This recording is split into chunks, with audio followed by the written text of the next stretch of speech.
Objective.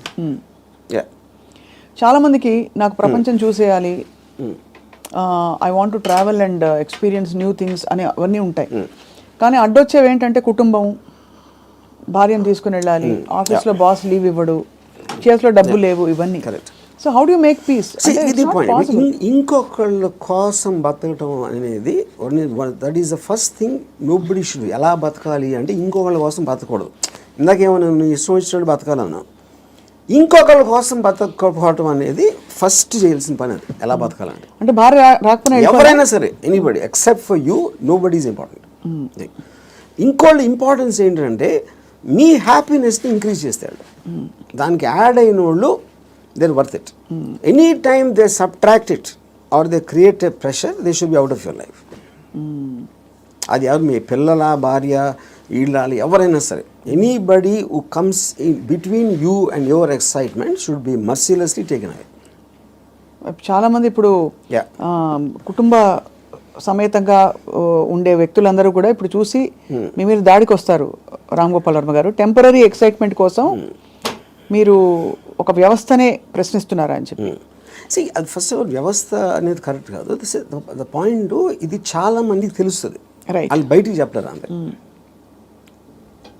ఇప్పుడు మీకు ఉన్న ప్రాబ్లమ్స్, మనిషికి ఎప్పుడన్నా మీరు చూస్తే ఆ ప్రాబ్లమ్స్ అన్నీ are related to the people around. ఇప్పుడు నాకు దీంట్లో ఒక ఎగ్జాంపుల్ చెప్తాను. ఇళయరాజా గారు ఒక పర్టికులర్ టైంలో విలేజ్లో ఉండేవారు. అక్కడికి ఆయన చెన్నై వచ్చేమని ఆయన కజిన్ ఎవరు చెప్పారు.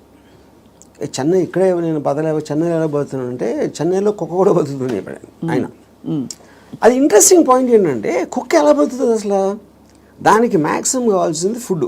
అది ఎక్కడో చెత్తకుండిలోనో, ఎక్కడో అక్కడో హోటల్ బయట ఎక్కడో చోట ఏదో ఒకటి దొరుకుతుంది. It keeps living. అదే కుక్క ఫ్యామిలీ ఉందనుకోండి, ఆ పిల్లలకి వెళ్ళి పెట్టాలి, అది పెట్టాలి అంటే that becomes the pressure. Pressure point మీకు ఎప్పుడు రెస్పాన్సిబిలిటీస్ మీరు తీసుకున్నప్పుడు ఉండదు. ఇప్పుడు నీషే ఏమనంటే, like a camel is man. He kneels and lets himself be laden with burdens of responsibilities, you know. And then when the going is tough, he says, yeah, life is hard to bear. But all he has to do is to shrug the load off and run. ఇప్పుడు షగ్గింగ్ the load అంటే మనకేంటి, ఎంతసేపు పిల్లల్ని చూసుకోవాలి, తల్లిదండ్రులు చూసుకోవాలి, పక్కన చూసుకోవాలి, వాళ్ళని చూసుకోవాలి, ఈ రెస్పాన్సిబిలిటీస్ అన్నీ పెట్టి అదే మహానుభావుడు అని మీకు ఒక లేబుల్ వేసి పెట్టారు. కాబట్టి మీ మనసులో మీకు ఇష్టం లేకపోయినా అది మీరు చేస్తారు. అది చేసినప్పుడు ఏమవుతుంది, the negative energy will be building inside you, because you are doing what you are suppose to do, not what you want to do. నా భార్యని నేను సినిమాకి తీసుకెళ్ళాలని నాకు అనిపించినప్పటికి ఉన్న డిఫరెన్స్కి, తీసుకెళ్ళకపోతే చంపుతుందిరా బాబు అని చేసుకోవడం అప్పుడేంటి, తన కోసం చేస్తున్నా. Right. I'm hating every moment of that journey to go and sit in the theater, to come outside. But if I want it, I am having pleasure because నా decision నాది కాబట్టి. మరి నీ సుఖమే నేను కోరుతున్నాను కాన్సెప్ట్ ఉంది. Suppose somebody derives real happiness or high in making another person happy, then what do they do? ఇది అంటే అప్పుడు అతను అనుకున్నట్టే కదా, my happiness is coming out of someone which is my decision only. No, అదే decision మన దగ్గర ఉండాలి. అది డెసిషన్ మన దగ్గర ఉండాలన్న, అంతే కదా. యా, ఎందుకంటే అందరికీ రోజు నిత్యం ఏదో సాధించాలి అని గోల్స్ ఉండకపోవచ్చు. ఎవరో ఏదో అనుకుంటారు, ఎవరో ఏదో బాధపడతారు, ఎవరో ఏదో కోపగిస్తారు అని వాళ్ళ కోసం చేయటానికి ఒక ప్రెషర్ తోటి మీకు అనిపించేయడానికి ఉంది కదా డిఫరెన్స్. యా, ఈ హోల్ ప్రాసెస్ లో బిగ్గెస్ట్ డెటరెంట్స్ హ్యూమన్ రిలేషన్షిప్స్ అంటారా, రిలీజియన్ అంటారా, లేక లెథార్జీ అండ్ ప్రోకాస్టినేషన్ అంటారా? What is the biggest challenge మీ దృష్టిలో? ఐ ఫీల్ అంటే ఇప్పుడు రిలీజియన్ అనేది, బికాస్ పాపం పుణ్యం అనేది they are going to be measured when you die. పాపం పుణ్యంకి ఏమి లింక్ చేశారు, స్వర్గం నరకం, యూనో, అది ఇప్పుడు నేను పోయినప్పుడు వస్తుంది. అది మాట్లాడతాం కానీ that is not a big thing. What is the biggest thing is the reactions of the people around. ఎందుకంటే మీరు ఇంటరాక్ట్ అయ్యేది మనుషులే కదా. సో వాళ్ళు ఏదో అనేసుకుంటారు, వాళ్ళు ఏదో అనుకుంటారు, అనేసారు అని అంటారు. Constantly it is that pressure, people around. అందుకని people around are the biggest problem creators. వాళ్ళని కేర్ చేయని రోజు మీకన్నా హ్యాపీ పర్సన్ ఎవడో ఉన్నాడు. అదేదో ఎలా ఉందంటే ఇప్పుడు నన్ను ఎవరన్నా చాలా తెలివైన వాడు అన్నాడు, ఇంకోటేమో పెచ్చినా కొడుకు అంటారు. And both of them are correct. ఎందుకంటే వాడి పర్సెప్షన్లో అతనికి ఉన్న నాలెడ్జ్ వాటి నేను సేమ్ పర్సన్, కానీ అతను నన్ను చూసే విధానం ఇందాక నేను చెప్పిన ఎగ్జాంపుల్ లాగా వాడి వరల్డ్లో నేను వేరు. So I will be tolerant to that. ఇప్పుడు ఆడు పొగిడాడు అని నేను, ఎందుకంటే నేనేంటో నాకు తెలుసు. నేను అనుకునే దానికన్నా మీరు ఎక్కువ పొగిడితే మీరు ఫూల్ అనుకుంటాను, అనుకున్న దానికన్నా మీరు తను క్రిటిసైజ్ ఎక్కువ చేసినా ఫూల్ అనుకుంటాను. ఎందుకంటే my measurement is only me, I don't let someone else measure me. Yeah, ఈ కాంటెక్స్లో బిగ్గెస్ట్ డెటరెంట్ ఇస్ అటాచ్మెంట్ అని అనిపిస్తుంది చాలా వరకు. సో మీరు ఫర్ ఎగ్జాంపుల్ మీరు చాలాసార్లు ఓపెన్గా షేర్ చేసుకున్నవి, రిలేషన్షిప్స్ నుంచి బయటకు వచ్చినప్పుడు ఇది నాకు this is coming in the way of my happiness and my objective what ever it is అని అనుకున్నప్పుడు దానిలో వచ్చే ఎమోషనల్ టర్మాయిల్ ఎలా డీల్ చేసుకున్నారు? అసలు ఎమోషనల్ టర్మాయిలే ఫీల్ అవ్వలేదా? ఇప్పుడు దీనికి ఒక ఎగ్జాంపుల్ అంటే నిన్నటి వరకు మనిషిని చూశారు, ఒక మనిషి మీతో రోజు భోజనం చేయడం, you know you're spending time with them.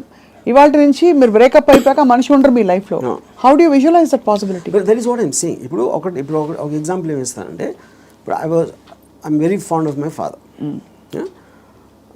Obviously నేను పుట్టిన తర్వాత స్కూలు గీలు అన్నీ అయిపోయి నేను ఇంజనీరింగ్ వచ్చాను.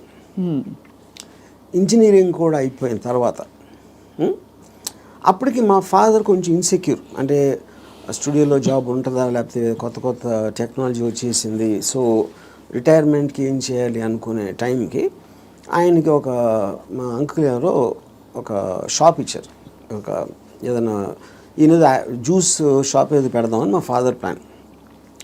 నేను అదే టైంలో ఒక వీడియో లైబ్రరీ పెడదామని నేను ఒక ఐడియా వేసాను.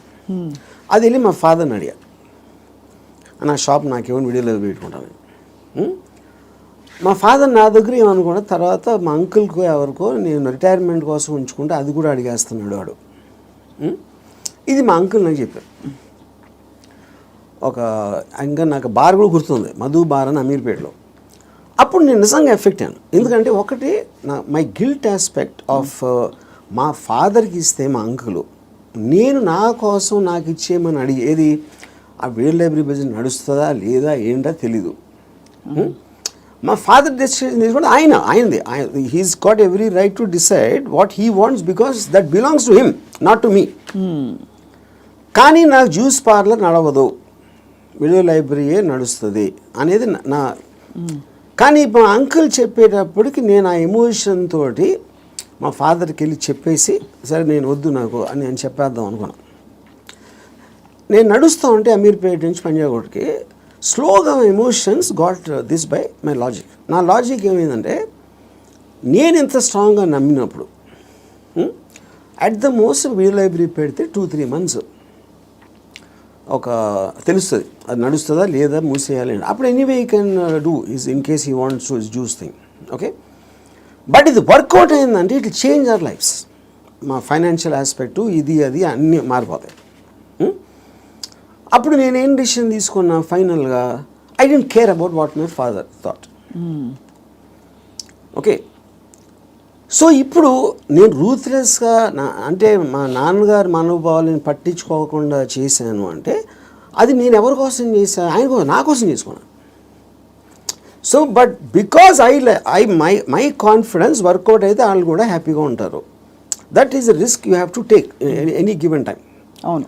అప్పుడు మా ఫాదర్ ఇన్ని సంవత్సరాలు నన్ను పెంచి 20 సంవత్సరాలు నాకు చదువు చెప్పించి అన్నీ నేను తీసుకుని ఆ టైంలో నాన్నగారు అంటే బాధపడతారు అనే దాంట్లో నేను తీసుకుంటే I won't have become anything. Yes, that is selfish, there is no doubt about it. But selfishness, అప్పుడు నేను ఎందుకు పుట్టాను అసలు? మా ఫాదర్ కోసం పుట్టాను, నా కోసం పుట్టాను. మా ఫాదర్ వాళ్ళ ఫాదర్ కోసం పుట్టారా, ఆయన కోసం పుట్టారు. సో ఆ సెల్ఫ్ ఆస్పెక్ట్ అనేది లేకపోతే అసలు బతకడానికి మీనింగ్ లేదు. సో ఇర్రెస్పెక్టివ్ మీ పేరెంట్సా, మీ పిల్లల, వాళ్ళందరూ కూడా they should become devices for your objectives. దాంట్లో వాళ్ళ సైడ్ ఎఫెక్ట్ వాళ్ళు కూడా పెరగచ్చు, కానీ మీ మెయిన్ ఆబ్జెక్టివ్ మిమ్మల్ని పెంచుకోవడం ఉండాలి. అంటే అందరినీ వాడేసుకోమని చెప్తున్నారా? అంతే, 100%. ద డివైజ్, ఏ జీవి అయినా పుట్టింది ఎకో సిస్టంలో వేరే జీవుల్ని వాడటానికి. సో మనం ఎవరు తప్పు అంటున్నారు? అల్ట్రూయిస్టిక్ ఏజెంట్స్ ఉంటారు కదా, వాళ్ళు చెప్తారు ప్రజల కోసం చేయాలి, ఫ్యామిలీ కోసం చేయాలి, పిల్లల కోసం చేయాలి అనేది కాన్స్టెంట్గా మీకోసం మీరు చేయకుండా చేసినప్పుడు ఇందాక నేను డిస్క్రైబ్ చేసిన కాదు కాదు అక్కడ రెండు వేరే ఉన్నాయి. ఇంకోళ్ళ కోసం ఏం చేయక్కర్లేదు, బట్ అవతల వాళ్ళని వాడేసుకోవడం అనేది అది ఇంకొక ఎక్స్ట్రీమ్ కదా. చెప్తాను, వాడేసుకొని ఎవరిని వాడుకోం మనం. All the time we're using people or anything we're also being used కదా. ఆఫ్ కోర్స్, అదే కదా నేను చెప్పేది. దాంట్లో మీకు ఎవరు ఎక్కువ ఎవరు తక్కువ అని ఉంటుంది. ఇప్పుడు నేను సపోజ్ మా ఇంట్లో పనుడు ఉన్నాడు, ఆడు మనిషే కదా, ఆడికి సేమ్ థింగ్ ఉంది, వాడు ఫైనాన్షియల్గా నాకన్నా తక్కువ, అందుకని ఆడ దగ్గర పని చేస్తున్నాడు అని నేను ఆడు వాడుకున్నట్టే కదా, ఆడుకున్న పొజిషన్ చూసి. అలాగే నేను ఇంకోటి ఎవరి దగ్గర పని చేస్తున్నాను. సో ఇప్పుడు పులి జింకని తింటుంది, జింక గడ్డి తింటుంది. So that is order of nature of differences in your things which is a natural thing in terms of that. So దానికి మీరు అది ఆర్డర్ ఆఫ్ నేచర్లో తీసుకోకుండా దానికి ఎగెన్స్ట్గా వెళ్ళి వాళ్ళకి సేవ చేయాలి అంటే అది కానీ మీరు అనేది పులినెస్ జింకనెస్ అనేది మనం కల్టివేట్ చేసుకునే దాన్ని బట్టి మనం మారుతాం, పెరుగుతామని, అంతేనా? ఇప్పుడు పులి జింకను చూసినప్పుడు తిండి చూస్తుంది, జింకను చోట్ల. జింకను ఎందుకు చంపుతుంది? తింటానికి చంపుతుంది. ఇప్పుడు పులి జింక గురించి ఆలోచిస్తే పులి అవ్వదు కదా. పులి అవ్వదు అంటే నేచర్ కూడా అంటలేదు నేను. పులి is being designed to make use of. Correct. ఇక్కడ మీరు ఒక కాన్స్టెంట్ ఎగ్జాంపుల్స్ ఇచ్చారు. పులి ఎప్పుడు పులిగానే ఉంటుంది, బట్ మనుషుల ఎవల్యూషన్లో పులినెస్ జింకనెస్ అన్నది వాళ్ళ ఎవల్యూషన్ ని బట్టి పెరుగుతుందా? ఉదాహరణకి మీరు 10 ఏళ్ల క్రితం 10 మందిని వాడుకున్నారు, ఇప్పుడు మీకు ఆ డిఫరెన్స్ ఎప్పుడు ఉంటుంది కదా మనుషుల్లో కూడా. ఇప్పుడు for example different political systems, philosophical సిస్టమ్స్లో మీరు ఫ్యూడలిజం ఆస్పెక్ట్ అయిపోయింది, డెమోక్రసీ ఉంది, మిక్స్డ్ ఎకానమీ ఉంది, కమ్యూనిజం ఉంది. వీటన్నిటిలో సపోజిషన్స్ ఏముంటాయి? మనుషులంతా ఒకటే అనుకున్నారు. మనుషులంతా ఒకటి కాదు, వాళ్ళ కెపాసిటీస్ వేరు ఉంటాయి, వాళ్ళ టాలెంట్స్ వేరు ఉంటాయి, వాళ్ళ ఐక్యూ లెవెల్స్ వేరు ఉంటాయి. సో మీకు ఆ డిఫరెన్స్ అనేది సొసైటీలో లేకపోతే ఎగ్జిస్ట్ అవ్వదు అనే దాంట్లో నుంచే మీకు క్యాపిటలిస్ట్ ఎకానమీ వచ్చింది. యూనో ఈ communism failed also is because of that. So same హైరార్కీలో ఇప్పుడు ఒక ఇల్లు ఉంది, ఒక ఇంట్లో ఒకళ్ళు చాలా కేపబుల్ ఉంటాడు అవ్వడం, ఒకళ్ళు అస్సలు లేదు. వాళ్ళిద్దరు ఒకే ఇంట్లో ఉంటున్నారు. Possibly they are born also to the same persons, circumstances కూడా సేమ్. అప్పుడు ఏ విధంగా మీరు ఆ డిఫరెన్స్ చూపిస్తారు? ఇప్పుడు ఆ డిఫరెన్స్ అప్పుడు ఇప్పుడు నాకు తెలిసిన ఒక ఫ్యామిలీ ఉంది, అతను చాలా successful husband, he's having an affair with somebody. So ఇప్పుడు తను he's expecting the wife or any associated family to just be quiet. You know ఎందుకు? అసలు నేను లేకపోతే వాళ్ళకి లైఫ్ స్టైల్ అక్కడ, కార్ నేను కొనిచ్చాను, నేను ఇల్లు కట్టించాను, నేను ఇది చేశాను, I did so much, but that is not how they will feel. Just because మీకు ఒక కిరీటం వచ్చేసింది కాబట్టి, వైఫ్ అనే కిరీటం వచ్చింది కాబట్టి మీరు అప్పుడు సోషల్లీ యాక్సెప్టెడ్ దాంట్లో పెళ్ళాన్ని బాగా చూసుకోవాలి. ఎవరు చెప్పారు? సొసైటీ చెప్తుంది. ఆర్ వేరియస్ కైండ్ ఆఫ్ ఇది ఇందాక అది మీరు whether it is religion related or social related or moral related, whatever it is, others are telling it. అప్పుడు ఆ కన్విక్షన్, ఆ కరేజ్ తోటి she will ask for whatever she wants to ask. But ఇతనికి ఇండిపెండెంట్గా he likes the other girl. అది తనకు వచ్చే happiness ఆ అమ్మాయిలో ఉంది, ఎక్కడ లేదు. అప్పుడు వాడు ఎవరి కోసం బతకాలి? అంటే నన్ను త్యాగం చేసుకుని వాళ్ళు ఎవరో ఏదో అనుకుంటారు అనే దానికోసం సాక్రిఫైస్ చేయటమా? ఎవడేమంటూ కేర్ చేయకుండా నా అసోసియేషన్ బతున అనేది కరెక్టా? ఇక్కడ వీడికి కొత్త అమ్మాయి నచ్చిందని కూడా అంత సీన్ కూడా లేదు. వీడికి పెళ్ళాము కావాలి, కొత్త అమ్మాయి కూడా కావాలి. సో పెళ్ళాము ఉండాలి కాబట్టి ఎందుకంటే పనులు చేసి పెట్టడానికో, సొసైటీకి చూపించుకోవడానికో, whatever it is, he wants the wife also. If the wife it can be guilt also, whatever. But if the wife wants to walk away, she should also be given, whether it's adunu possessive ga ela untavu. I am talking about individuals, I am not talking about husband and wife. Correct. And she also has the right to walk away, saying I don't need your car. If you don't feel that towards me, I don't feel this towards you. Whatever it is, whether it's valid, justified or not. అది కూడా చెప్తున్నా. ఇప్పుడు నేను wife place లో ఉంటే నేను అన్ని ఉంచేసుకుంటా, okay no problem అని.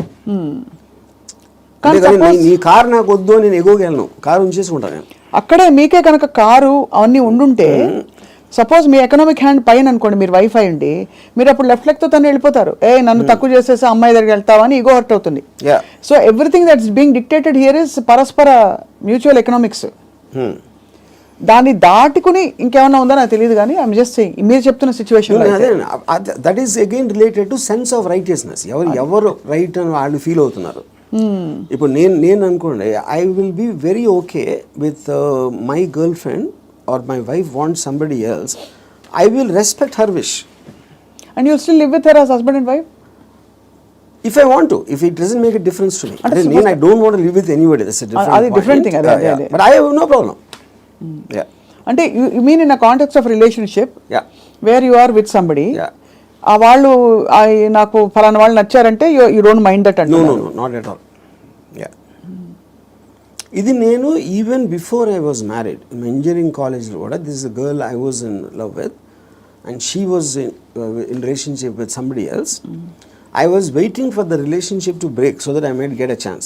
నేను అలా ఆలోచించాను ఇప్పుడు. ఓహో, బ్రేక్ అయితే maybe I will get her అని. ఓహో, వాళ్ళ రిలేషన్షిప్ బ్రేక్ అవుతే. యా, సో ఆ రిలేషన్షిప్ని చెడగొట్టడానికి నా ప్రయత్నం నేను చేస్తూ ఉన్నాను చాలా సటిల్గా. అక్కడ మీ హ్యాపీనెస్ ముఖ్యం కాబట్టి అది నా ఎఫర్ట్, అది నా ఆబ్జెక్టివ్. ఇక్కడేమో వీడియో పార్లర్ లాక్కున్నారు.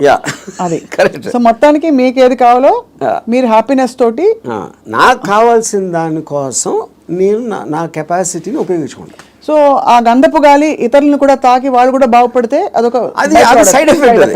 అది నా ఇంటెన్షన్ కాదు. అలా ఒక సృష్టిలో జరిగిపోయే అద్భుతాల్లో ఇది కూడా ఒకటి అంతే. వాళ్ళు కూడా కాబట్టి మీకు ఇష్టం వచ్చినట్టు మీరు ఉంటారు అంటారు. ఇష్టం ఉండాలి. నో, బట్ యాక్చువల్లీ అది కూడా ఒక ఫ్లీటింగ్ ఇది కదా ఆర్జీవి గారు. మీరు యూ కీప్ ఆన్ చేజింగ్. ఒక 10 సార్లు మీకు సినిమాలు తీయడం వచ్చేసాక 11వ సినిమా కొత్తగా తీస్తా, డిఫరెంట్గా తీస్తా అనుకుంటారు. అలాగే హ్యాపీనెస్ చేసి ఏ హోగయా అని చెక్ లిస్ట్ పెట్టుకుని వెళ్ళిపోతూ ఉంటే నెక్స్ట్ ఏంటి ఏమొస్తుంది? ఒక అమ్మాయి అయిపోయింది, 20 అమ్మాయిలు, 30 అమ్మాయిలు, 50 అమ్మాయిలు. That is what I am saying. మీరు ఆబ్జెక్టివ్స్ మారుతూ ఉంటాయి కదా, depending. See like I am not the same person 20 years back, maybe 20 years before that. So మీకు న్యూ డేటా వచ్చే కొద్దీ మీకు న్యూ ఆబ్జెక్టివ్స్ ఫామ్ అవుతూ ఉంటాయి. ఈ పర్టికులర్ టైంలో నాకు ఏది ఎక్సైట్మెంట్ ఉంది, ఇవాళ పొద్దున్న వేరే ఉండొచ్చు, లాస్ట్ మంత్ వేరే ఉండొచ్చు. సో మీకు డేటా అనేది మీకు కాన్స్టెంట్ స్ట్రీమ్ ఇన్ఫ్లో వస్తున్నప్పుడు ఆటోమేటిక్గా మీకు ఆబ్జెక్టివ్, ఏ రోజు అయితే ఆబ్జెక్టివ్ లేదో అప్పుడు మీరు బోర్డం వస్తుంది. Correct. That is when you start repeating the time. ఇప్పుడు ఈత కొట్టి మొత్తం మునిగిపోయిన వాళ్ళు ఉంటారు రిలేషన్షిప్స్ కాంటెక్స్లో, ఏదో సిచ్యువేషన్ కాంటెక్స్లో. అక్కడ పక్కన చేపలు వచ్చి కరిచినా లేకపోతే ఊపిరి ఆడకపోయినా వాడు, మీరు జస్ట్ ఒడ్డున నిలబడి కాళ్ళు తడుపుకోవాలి, ఎమోషనల్గా దిగిపోకూడదని మొదటి నుంచి చెప్తూ వచ్చారు. బికాస్ అల్టిమేట్లీ అన్నిట్లో చూస్తే మీకు అడ్డొచ్చేది ఎమోషనే. Correct. What is it that stops you from making a certain decision in your life which you feel is is good for you but you don't want to do it is emotion. Yeah, but emotion ఇక్కడ ఏ context అంటున్నారు? See it also the decision you don't make because of your foresight of sometimes ఇలాంటి decision తీసుకుంటే ఇలాంటి అవ్వటానికి ఆస్కారం ఉంది అని ఆ కాన్సిక్వెన్స్ని you might not want to bear. So అది అగైన్ సెల్ఫ్ సెంట్రిక్ అంటారు, self protective and self predicting instinct, capacity to foresee. So మీరు అనేది డెసిషన్ తీసుకోకపోవడం కూడా ఒక్కోసారి not just emotion but your ability to say that అమ్మో ఈ డెసిషన్ తీసుకుంటే నాకు ఇలా అవ్వచ్చు, అల్టిమేట్లీ నేనే మళ్ళీ సఫర్ అవుతాను, అంతేనా?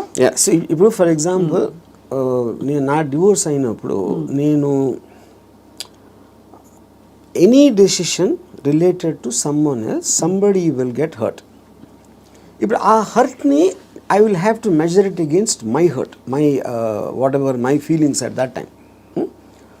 అప్పుడు నేను ఒక 7-8 years నేను నా డాటర్ని కూడా చూడలేదు. Various reasons. ఎందుకంటే I was so busy in Bombay and I'm not a person who's into children at all. So అప్పుడు ఎందుకు షీ వాజ్ మేబీ తను 8 ఎంతో ఉంటుంది. ఒక 15-16 వచ్చిన తర్వాత ఫస్ట్ టైం నేను మాట్లాడాను. నేను ఎలా మాట్లాడాను అసలు, నేను అలాంటి నాకు ఒక గుడ్ క్యారెక్టర్ చెప్పడానికి కానీ నేను అనుకున్న దానికన్నా వర్స్ట్ పర్సన్, నువ్వు విన్నదానికన్నా నీకు ఎవరైనా చెప్పిన దానికన్నా నేను నా గురించి తప్ప ఎవరి గురించి ఆలోచన. ఇది మా ఫస్ట్ లైన్ నేను చెప్పింది 8 ఏళ్ళేగా. అది ఎందుకు చెప్పాను? It's a calculated thing. ఇప్పుడు నేను తన దగ్గర నా రెప్యుటేషన్ మంచిగా ఉండాలి అని నా ఎమోషన్ అయినప్పుడు నేను అలా చెప్పాను కాదు కదా. I don't care what she thinks about me. Correct. So I want to be truthful. ఇది నేను అని చెప్పాను.